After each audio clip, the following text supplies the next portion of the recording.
नमस्कार. आपल्या सगळ्यांचे महाराष्ट्र सोशल न्यूज चॅनलमध्ये हार्दिक स्वागत. चला वळूया तर एका नवीन बातमीकडे. आजची बातमी. LPG गॅस टंचाईच्या पार्श्वभूमीवर पर्यायी इंधन म्हणून धुळे जिल्ह्यात रास्त भाव दुकानांमार्फत केरोसिन वितरणाचा निर्णय घेण्यात आला आहे. केंद्र सरकारकडून राज्याला 3,744 किलो लिटर केरोसिन मंजूर करण्यात आले असून त्यापैकी धुळे जिल्ह्यास 72 किलो लिटर वाटप झाले आहे.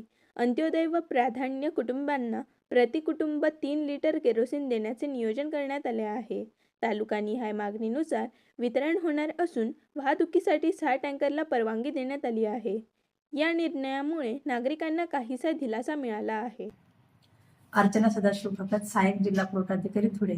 सद्यस्थितीत LPGला पर्यायी इंधन म्हणून तात्पुरत्या स्वरूपात आपल्याला केरोसिन वितरणाबाबतचे आदेश शासनाकडून प्राप्त झालेले आहेत. धुळे जिल्ह्याकरिता एकूण 72 केरोसिन प्राप्त झालेले आहेत. प्रति कुटुंब 3 लिटर प्रमाणे हे केरोसिन आपल्याला वाटपासाठी उपलब्ध आहे. अंत्योदय आणि प्राधान्य कुटुंबांना प्राधान्याने केरोसिन आपल्याला वितरित करायचे आहे.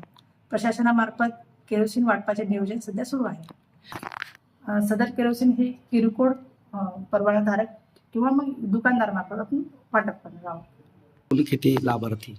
जिल्ह्यामध्ये एकूण 2.5 लाख लाभार्थी आहेत आणि सदर केरोसिन हे आपण किरकोळ परवानाधारक आणि दुकानदारामार्फत वाटप करणार आहोत.